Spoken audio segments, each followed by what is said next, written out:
Baik, bismillahirrahmanirrahim. Assalamualaikum warahmatullahi wabarakatuh. Waalaikumsalam warahmatullahi wabarakatuh.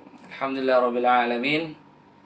Bersyukur kepada Allah Subhanahu wa taala atas limpahan nikmat karunia yang Allah berikan kepada kita. Alhamdulillah malam hari ini kita diberikan Allah kesempatan untuk berbagi ilmu ya Ustaz ya.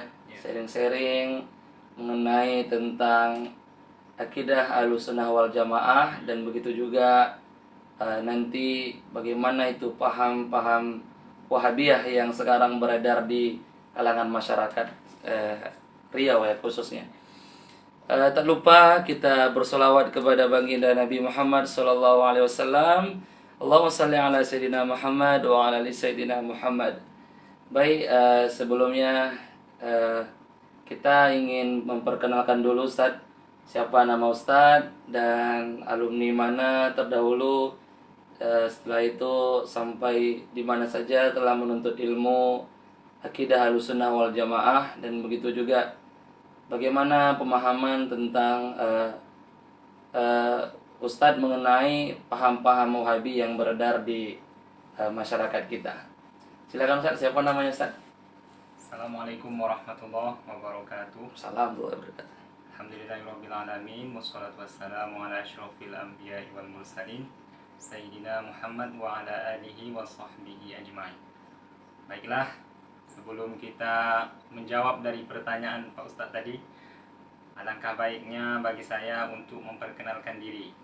Nama saya Muhammad Zazili, alumni tamatan dari pondok yang berasal dari Rohil, Pondok Pesantren Ahlussunnah wal Jamaah, dan jenjang pendidikan saya dari kelas 1 sampai kelas 6, alhamdulillah saya menyelesaikan pelajaran saya selama 6 tahun di Pondok Pesantren Ahlussunnah wal Jamaah.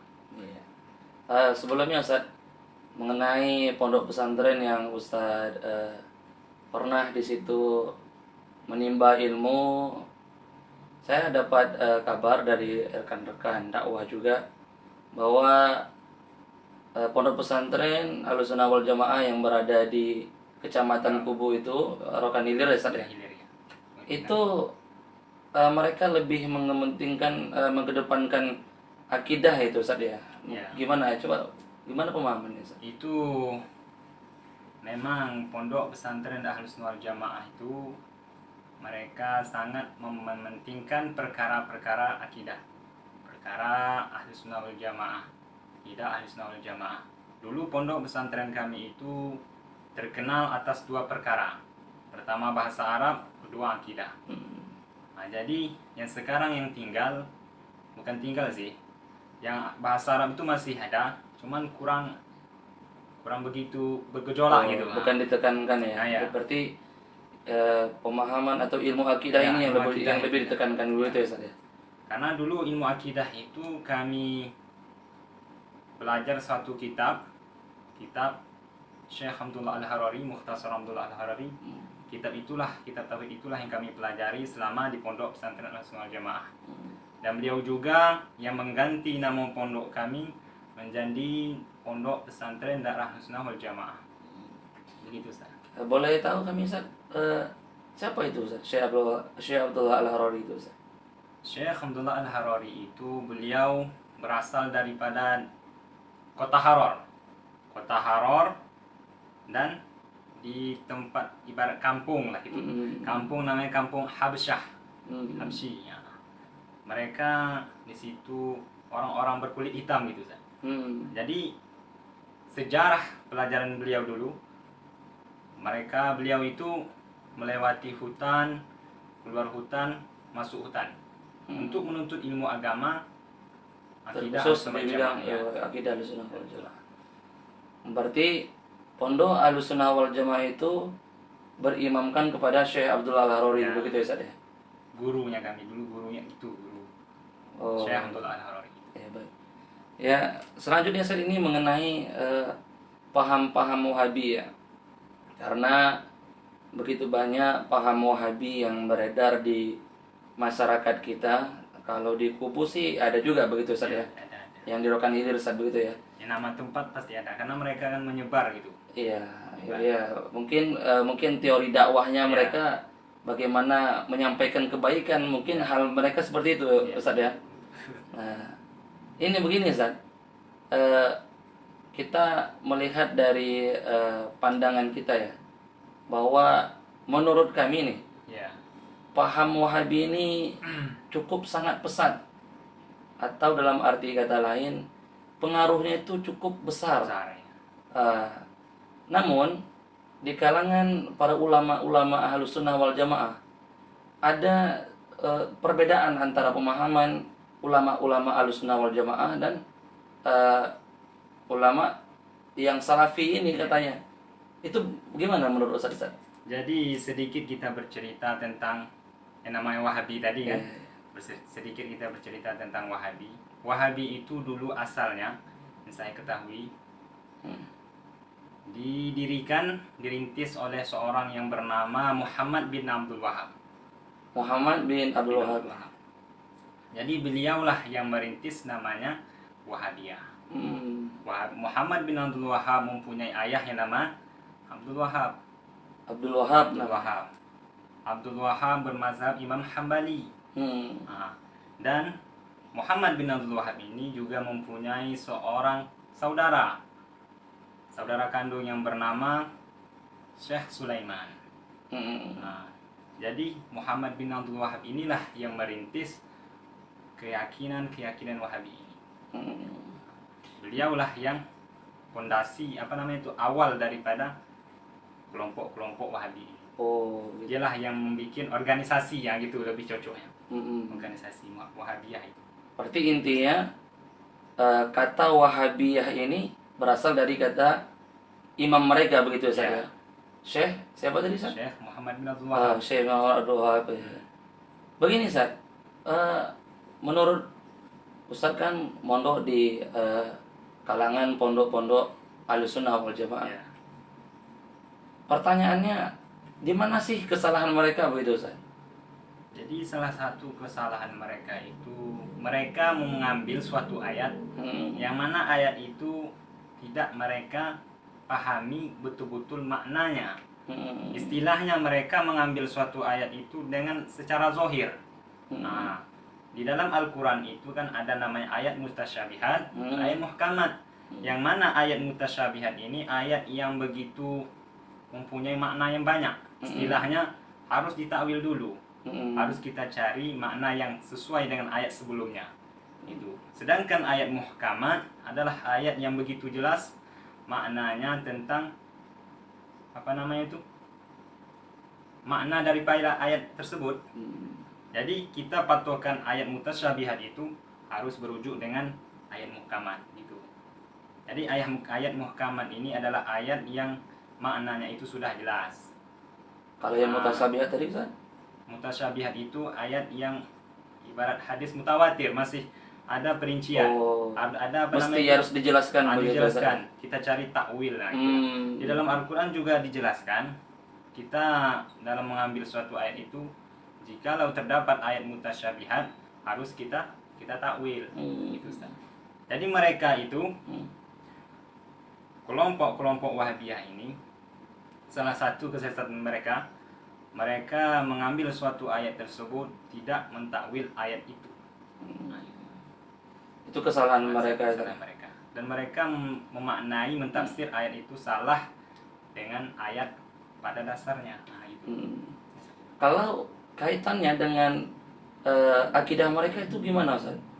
Mereka beranggapan bahwa Tuhan itu di atas ya, begitu ya. Itu gimana menurut pemahaman kita? Jadi kalau mereka beranggapan Tuhan itu di atas, kita rujuk dengan ayat muhkamat. Seperti yang saya bilang tadi, ayat muhkamat itu ayat yang sudah jelas maknanya kan. Tak perlu kita takwil seperti ayat apa? Seperti ayat laisa kamitslihi syai'. Yang maknanya apa? Allah Subhanahu wa taala tidak serupa dengan makhluknya dari satu segi maupun semua segi. Baik dari segi duduk, segi berdiri, segi makan, itu kan suatu sifat daripada sifat makhluk. Dari perincian makhluk tidak ada pada Allah Ta'ala. Seperti duduk di atas aras. Itu adalah salah satu sifat daripada sifat makhluk. Mustahil Allah Subhanahu wa taala kita sandarkan dengan sifat duduk tersebut. Dan mereka beranggapan Allah Subhanahu wa taala duduk di atas aras dengan landasan yang mereka landasan ayat ayat Ar-Rahman 'alal 'arsy istawa. Ar-Rahman 'alal 'arsy istawa. Istawa di situ ulama menjelaskan mempunyai 15 makna. Mereka penjelasan mereka gimana? Penjelasan mereka mengambil makna yang satu, mereka mengambil makna yang zahir. Apa ini tuh? Duduk, jalis. Padahal di situ ada jalis, ada koharo. Jadi kalau kita ambil koharo sesuai dengan ayat sebelumnya. Gitu Ustaz. Jadi bukan berarti duduk itu, kalau pemahaman Ahlussunnah wal Jamaah, bukan berarti duduk itu sama dengan makhluk, begitu ya Ustaz ya? Ya. Tapi pemahaman seorang Wahabi, mereka menganggap bahwa Allah itu duduk persis sama seperti makhluk. Bukan begitu maksudnya Ustaz?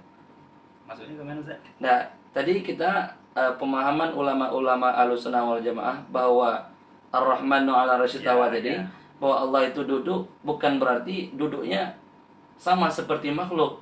Tapi pemahaman seorang Wahabi, kelompok-kelompok Wahabi itu, duduk yang dimaksud mereka sama dengan makhluk, bukan gitu Ustaz maksudnya? Ya, yang dikatakan duduk, dijelaskan yang dikatakan duduk itu ada mempunyai dua bagian. Bagian atas dan bagian bawah. Dikatakan bagian atas itu dari pusat ke atas, sedangkan bagian bawah dari pusat ke bawah. Contohnya kita duduk di atas kursi ini kan, kita duduk di atas kursi mempunyai dua bagian. Yang dikatakan duduk tetap mempunyai dua bagian. Berbeda dengan berdiri. Kalau kita duduk, bagaimanapun duduk kita tetap mempunyai dua bagian. Itu dikatakan duduk. Jadi mustahil Allah Ta'ala mempunyai sifat duduk. Jikalau Allah Subhanahu wa Ta'ala mempunyai sifat duduk, bertentangan ayat sebelumnya. Ayat yang saya katakan tadi, Laisa kamitslihi syai'. Jadi istilahnya mereka itu mengingkari ayat daripada ayat Al-Quran. Menyalahi ayat daripada ayat Al-Quran. Bertentangan, mustahil ayat Al-Quran itu bertentangan. Padahal Al-Quran itu disebutkan tauladan bagi kita. Ya kan, tauladan bagi kita, tentu kita harus petunjuk bagi kita. Yang dikatakan petunjuk itu tentu jalan yang lurus. Tentu nggak ada bertentangan gitu kan. Ini terakhir nih Ustaz. Terakhir, ada beberapa pertanyaan dari rekan-rekan dakwah. Bagaimana sih kita nih, seandainya dalam kalangan kelompok Ahlussunnah wal Jamaah, seandainya posisi kita seorang dai, seorang penceramah begitu ya Ustaz, agar supaya seorang mad'u atau yang mendengarkan ceramah kita atau pengikut kita jangan sampai mengikuti paham-paham Wahabi tersebut. Bagaimana tuh Ustaz tanggapannya? Jadi bagaimana supaya jangan sempat yang dari dulunya pengikut Ahlussunnah wal Jamaah tiba-tiba nimbrung ikut ke paham Wahabi ya, gimana? Melenceng gitu kan. Jadi apa yang harus kita tanami dalam yang kita tanamkan itulah keyakinan akidah Ahlussunnah wal Jamaah. Harus kita pelajari lebih dalam tentang akidah Ahlussunnah wal Jamaah. Siapa itu akidah Ahlussunnah wal Jamaah? Apa itu yang dikatakan Ahlussunnah wal Jamaah? Di dalam hadis disebutkan, qala Rasulullah sallallahu alaihi wasallam, "Sataftariku ummati ala salasina wa sab'ina firqatan kulluhum finnar illa wahid wahiyal jamaah." Apa maknanya? Akan terpecah belah umatku menjadi 73. 73 Oh, 73 ya? 73. Salasina firqatan itu 73. 73 kelompok. Semuanya masuk neraka kecuali satu.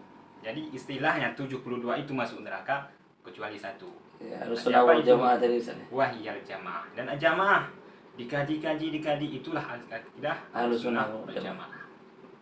Baik, jadi salah satu upaya dari seorang dai agar dai Ahlussunnah wal Jamaah begitu ya, agar supaya seorang mad'u pengikut kita jangan sempat nimbrung ke paham Wahabi, salah satunya tanamkan akidah Ahlussunnah wal Jamaah gitu ya. Baik, terima kasih nih Ustaz Zazili ya.